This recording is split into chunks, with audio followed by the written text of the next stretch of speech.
Hi friends, welcome back to our channel Pramya's food mist. എന്തൊക്കെയുണ്ട് വിശേഷം? എല്ലാവർക്കും സുഖം തന്നെയല്ലേ?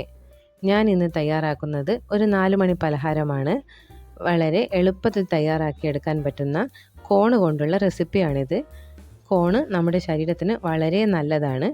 അതുകൊണ്ട് പലതരത്തിലുള്ള റെസിപ്പീസും ഞാൻ ഇതിനു മുന്നേ അപ്ലോഡ് ചെയ്തിട്ടുണ്ട്. ഇത് കോണ് കൊണ്ടുള്ള ഒരു വടയുമായിട്ടാണ് ഞാൻ ഇന്ന് വന്നിട്ടുള്ളത്. വളരെ എളുപ്പത്തിൽ തയ്യാറാക്കിയെടുക്കാൻ പറ്റുന്നതും നല്ല ക്രിസ്പിയും ടേസ്റ്റിയുമായിട്ടുള്ള കോൺ വട റെസിപ്പിയാണിത്. എല്ലാവരും ഒന്ന് ട്രൈ ചെയ്ത് നോക്കണേ. പുറമെ നല്ല ക്രിസ്പിയും ഉള്ളിൽ നല്ല സോഫ്റ്റും ആയിട്ടുള്ള കോൺ വടയാണ്. എളുപ്പത്തിൽ തയ്യാറാക്കിയെടുക്കാനും പറ്റും. നേരെ വീഡിയോയിലേക്ക് പോകാം. അതിനായി സ്റ്റീമർ വെച്ചിട്ടുണ്ട്. അതിലേക്ക് 2 കോണാണ് വെച്ച് കൊടുക്കുന്നത്. ഇത് ഒന്ന് മൂടി വെച്ച് 5 മിനിറ്റ് സ്റ്റീം ചെയ്തെടുക്കാം. ഇപ്പോൾ 5 മിനിറ്റ് ആയിട്ടുണ്ട്. ഇനി ഇത് നമുക്ക് ഫ്ലെയിം ഓഫ് ചെയ്ത് തണിയാനായി മാറ്റിവെക്കാം. ഇപ്പോൾ നന്നായി തണിഞ്ഞ് കിട്ടിയിട്ടുണ്ട്. ഇനി ഇതിൻ്റെ തൊലി ഒന്ന് റിമൂവ് ചെയ്തെടുക്കണം. ഇതിൻ്റെ തൊലിക്ക് കുറച്ച് കട്ടി കൂടുതലായിരിക്കും. അതുകൊണ്ട് തന്നെ തൊലി ഒന്ന് റിമൂവ് ചെയ്തെടുക്കാൻ കുറച്ച് ബുദ്ധിമുട്ടാണ്.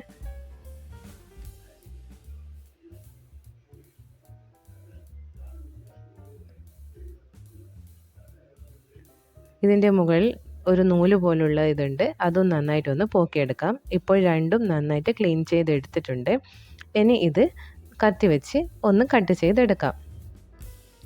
സ്റ്റീം ആയതുകൊണ്ട് തന്നെ പെട്ടെന്ന് കട്ട് ചെയ്തെടുക്കാൻ പറ്റും. നല്ല ഹെൽത്തി ആയിട്ടുള്ളതാണ് കോണ് കൊണ്ട് പലതരത്തിലുള്ള റെസിപ്പീസും തയ്യാറാക്കിയെടുക്കാം. കോണ് കൊണ്ട് ഞാനൊരു കറി തയ്യാറാക്കിയിട്ടുണ്ട്.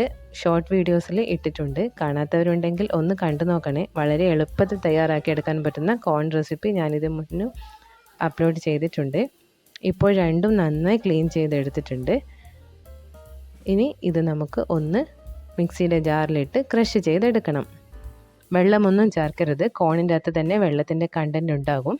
അതുകൊണ്ട് ജസ്റ്റ് ഒന്ന് ക്രഷ് ചെയ്തെടുക്കാനേ പാടുള്ളൂ. നന്നായിട്ട് അരക്കേണ്ട ആവശ്യമില്ല. ഇതിപ്പോൾ റെഡി ആയിട്ട് കിട്ടിയിട്ടുണ്ട്. ഇനി ഇത് നമുക്കൊരു ബൗളിലേക്ക് മാറ്റി കൊടുക്കാം. സിമ്പിളായിട്ട് തയ്യാറാക്കിയെടുക്കാൻ പറ്റുന്ന ഒരുപാട് ഷോർട്ട് വീഡിയോസ് ഞാൻ അപ്ലോഡ് ചെയ്തിട്ടുണ്ട്. കാണാത്തവരുണ്ടെങ്കിൽ ഒന്ന് കണ്ടു നോക്കണേ. ഒരുപാട് സ്നാക്സ് ഉണ്ട്. വളരെ എളുപ്പത്തിൽ തയ്യാറാക്കിയെടുക്കാവുന്നതാണ്. ഇതിപ്പോൾ മുഴുവനായി ബൗളിലേക്ക് ഇട്ട് കൊടുത്തിട്ടുണ്ട്. ഇനി ഇതിലേക്ക് കടലമാവാണ് ചേർത്ത് കൊടുക്കുന്നത്. 1 ടേബിൾ സ്പൂൺ നൈസ് അരിപ്പൊടിയും കൂടി ചേർത്ത് കൊടുത്ത് നന്നായിട്ടൊന്ന് മിക്സ് ചെയ്തെടുക്കാം. കുഴച്ചെടുക്കാൻ ആവശ്യമായിട്ടുള്ള കടലമാവ് കുറച്ചായിട്ട് ചേർത്ത് കൊടുക്കാവുന്നതാണ്. ഇതിൽ വെള്ളത്തിൻ്റെ ആവശ്യമൊന്നുമില്ല. അതുകൊണ്ട് തന്നെ ഇത് കുറച്ച് വെള്ളമായിട്ട് വരും. അതുകൊണ്ട് കടലമാവ് ചേർത്ത് കൊടുത്ത് കുഴച്ചെടുക്കാം. ഇനി ഇതിലേക്ക് കുറച്ച് വെജിറ്റബിൾസ് ചേർത്ത് കൊടുക്കുന്നുണ്ട്. കട്ട് ചെയ്ത് വെച്ച സവാള, ഇഞ്ചി, പച്ചമുളക്, പിന്നെ മസാലകളായിട്ട് മുളക് പൊടി, ഗരം മസാലപ്പൊടി, മഞ്ഞൾ പൊടി, ഉപ്പുപൊടി എല്ലാം ചേർത്ത് കൊടുത്ത് നന്നായിട്ടൊന്ന് മിക്സ് ചെയ്തെടുക്കാം. ഒന്ന് മിക്സ് ചെയ്തതിന് ശേഷം കൈ വെച്ച് നന്നായിട്ടൊന്ന് കുഴച്ചെടുക്കണം. അതിനുശേഷം വേണമെങ്കിൽ കടലമാവ് ചേർത്ത് കൊടുത്ത് നന്നായിട്ടൊന്ന് കുഴച്ചെടുക്കാം. അധികം ലൂസും ആയി പോകരുത്, അധികം തിക്കുമാവാതെ ഈ അളവിലാണ് നമ്മുടെ മാവ് കിട്ടേണ്ടത്. ഇതിപ്പോൾ റെഡി ആയിട്ടുണ്ട്. ഇനി ഇത് നമുക്ക് ബോൾസാക്കി എടുക്കാം. എല്ലാം ബോൾസാക്കി എടുത്ത് ഒരു പ്ലേറ്റിലേക്ക് ഇട്ട് കൊടുക്കാം. ഇങ്ങനെ ചെയ്താൽ നമുക്കിത് ഫ്രൈ ചെയ്തെടുക്കുമ്പോൾ പെട്ടെന്ന് തയ്യാറാക്കിയെടുക്കാൻ പറ്റും. എല്ലാം ഇങ്ങനെ ബോൾസാക്കി എടുക്കുകയാണ് ചെയ്യുന്നത്.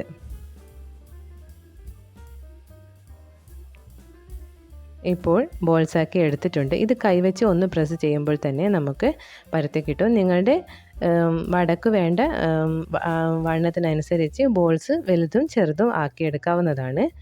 എണ്ണ ചൂടാകാനായി വെച്ചു. ചൂടായ എണ്ണയിലേക്ക് നമുക്ക് ഓരോന്നായി ഇട്ട് കൊടുക്കാം.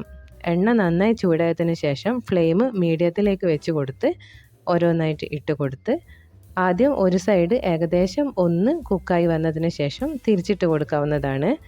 ഏത് പലഹാരവും തയ്യാറാക്കുമ്പോൾ ഇട്ട വാടും തന്നെ അത് തിരിച്ചിടുകയാണെങ്കിൽ പെട്ടെന്ന് പൊട്ടിപ്പോകാൻ ചാൻസ് ഉണ്ട്. ഒരു സൈഡ് മുരിഞ്ഞു വന്നതിന് ശേഷം തിരിച്ചിട്ട് കൊടുക്കുകയാണെങ്കിൽ ആ ഭാഗം ഒന്ന് അത് സെറ്റായി കഴിഞ്ഞാൽ പൊട്ടിപ്പോവുകയില്ല.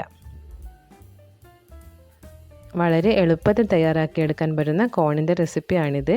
നല്ല ക്രിസ്പിയാണിത്. അതുപോലെ തന്നെ നല്ല സോഫ്റ്റുമാണ്. പുറമെ നല്ല ക്രിസ്പിയാണ്. കുട്ടികൾക്കൊക്കെ പെട്ടെന്ന് ഇഷ്ടപ്പെടും. ഈ വീഡിയോ നിങ്ങൾക്ക് ഇഷ്ടപ്പെട്ടിട്ടുണ്ടെങ്കിൽ എൻ്റെ ചാനൽ ഒന്ന് സബ്സ്ക്രൈബ് ചെയ്തില്ലെങ്കിൽ സബ്സ്ക്രൈബ് ചെയ്ത് സപ്പോർട്ട് ചെയ്യണേ. വീഡിയോ ഇഷ്ടപ്പെട്ടാൽ ലൈക്ക് ചെയ്യാനും മറക്കല്ലേ. ഫ്രണ്ട്സിനും ഫാമിലീസിനും ഒന്ന് ഷെയർ ചെയ്ത് കൊടുക്കണേ. വളരെ എളുപ്പത്തിൽ തയ്യാറാക്കിയെടുക്കാൻ പറ്റുന്ന കോൺ കൊണ്ടുള്ള ക്രിസ്പി ആയിട്ടുള്ള സ്നാക്സ് റെഡി ആയിട്ടുണ്ട്. ഇത് അധികം എണ്ണയൊന്നും കുടിക്കില്ല, നല്ല ടേസ്റ്റിയുമാണ്, നല്ല ക്രിസ്പിയുമാണ്. കോണിൻ്റെ സീസൺ ടൈമിലൊക്കെ ഇങ്ങനെയൊക്കെ ഒന്ന് ട്രൈ ചെയ്ത് നോക്കണം. വളരെ എളുപ്പത്തിൽ തയ്യാറാക്കിയെടുക്കാൻ പറ്റുന്നതാണ്. എല്ലാവർക്കും ഈ വീഡിയോ ഇഷ്ടപ്പെട്ടു എന്ന് വിചാരിക്കുന്നു. ഇനി അടുത്ത വീഡിയോ ആയിട്ട് വരുന്നത് വരെ എല്ലാവർക്കും നന്ദി. Thank you.